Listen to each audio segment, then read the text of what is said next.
Ako si Emily, isa akong college student. Araw-araw ay nagko-commute ako papunta at pabalik ng school. Ang aking sakayan ng bus sa kanto ay matao tuwing umaga dahil sa mga elementary students at high school students na taga sa amin.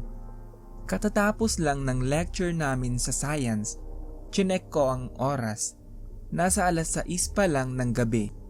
Niyaya ako ng aking mga kaibigan na kumain sa isang restaurant na malapit sa school. Ngunit dahil Biyernes ngayon, dahil sa wala nang masyadong tao sa aking bababaan mamaya. Pagka-check ko ng oras, nasa 7:30 na. Ako ay nagpaalam para makaalis na. Sa aking paglalakad pa uwi, nagpa-sounds ako sa aking headset para hindi ako maboard. Hindi naman nakakatakot ang aming lugar.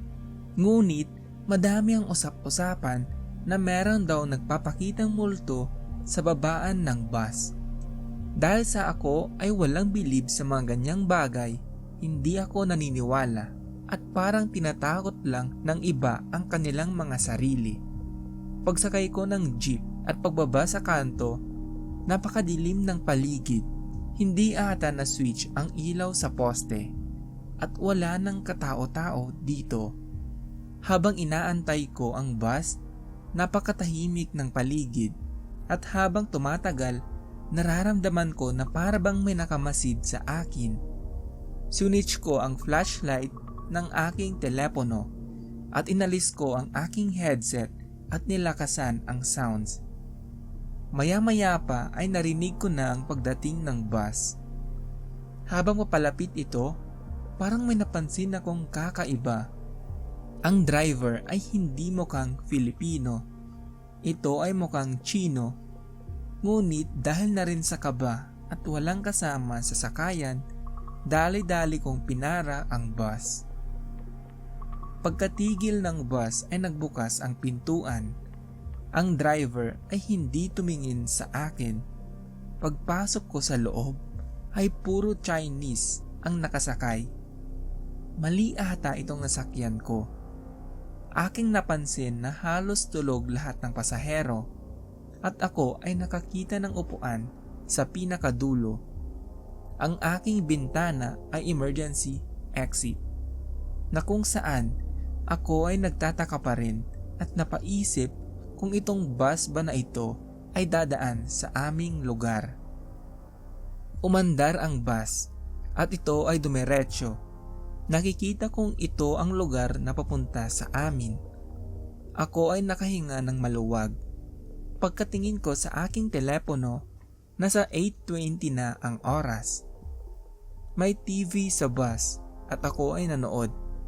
Napadaan ang isang lalaki. Siya ay kapareho ng suot ng driver.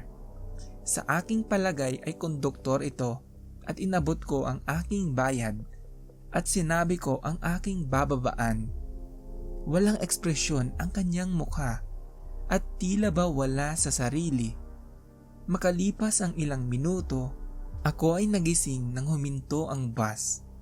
Tinignan ko ang aking bababaan. Pagtanaw ko sa aking bintana ay nagtaka ako. Dahil ito ang lugar kung saan ako ay sumakay. Tila ba hindi umalis ang bus. Pero kitang-kita ko ang pag-andar nito kanina. Ako ay naguguluhan. Ang konduktor ay nakatayo malapit sa aking upuan at sinenyasan akong dito na ang aking babaan. Ako ay bumangon at naglakad pababa ng bus. Eto nga, dito ako sumakay kanina. Bago pa man ako makapagsalita sa driver, ay umarangkada na ito. Buti na lang ay may paparating pa na isang bus. At agad ko itong pinara. Pagbukas ng pintuan, ito ay walang iba kundi ang bus na kakaalis lang.